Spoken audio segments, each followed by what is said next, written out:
Great Vita Morning! So ako po si Eliza Casapaw, 24 years old.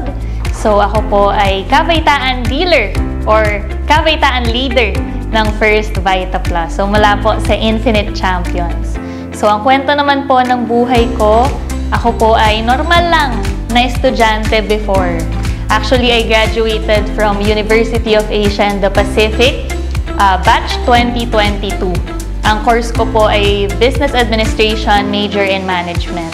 So, nung ako'y nag-aaral, normal na estudyante, ginagawa ko First Vita Plus part-time.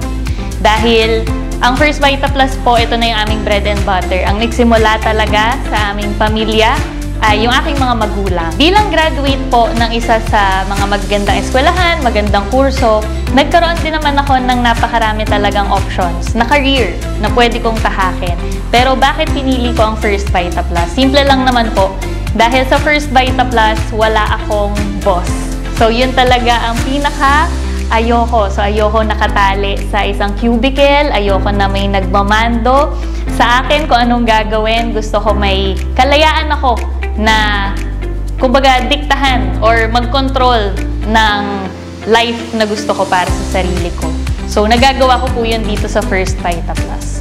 And then syempre ang pinakamaganda pa, nakakatulong ako sa ibang tao habang ginagawa ko yung negosyo ng First Vita Plus. So lagi kong sinasabi na I want to make an impact while making an income.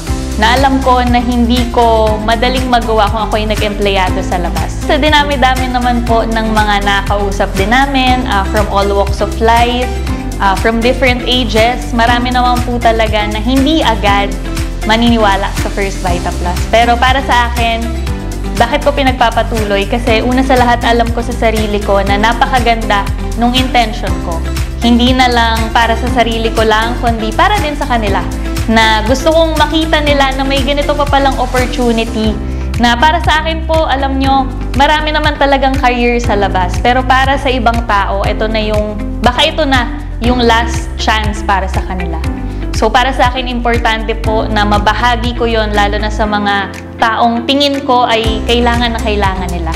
So para sa akin, as long as sincere ka at may passion ka sa ginagawa mo, napakaganda ng intention mo, dapat hindi tayo, kumbaga, mapigilan ng rejection or malungkot or ma-down kapag tayo ay nare-reject. Dahil at the end of the day, hindi lang natin to ginagawa para sa ating mga sarili, kundi para din sa mga tao na nangangailangan ng produkto at negosyo ng First Vita Plus. Sa First Vita Plus, bilang kabataan, syempre mga gusto natin yung gadget, so hindi na kailangang hingin sa magulang, kinukuha na syempre or na-achieve dahil sa kinikita sa First Vita Plus. Pangalawa, para sa akin, napaka-saya po na nakakapag-travel tayo sa iba't ibang lugar habang ginagawa yung negosyo ng First Vita Plus.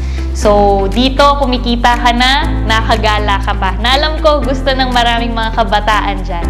And then, syempre, dahil din po sa First Vita Plus, after doing this for full time ng 1 year, I achieved my first brand new car, 2023 Ford Ranger Raptor. Sa mga dealers po at sa mga bisita natin na medyo nag-iisip pa kung gagawin mo or itutuloy mo ang First Vita Plus, para sa akin po, ituloy mo. Dahil First Vita Plus for me is the best opportunity. So hindi na natin kailangang maghanap ng opportunity sa labas. Ito na yung the best. Dahil dito po marami ng tao, marami ng pamilya ang nabago ang buhay. Isa po ako at yung pamilya ko sa mga nagpapatunay, nagpapatotoo kung gaano kaganda ang negosyo ng First Vita Plus.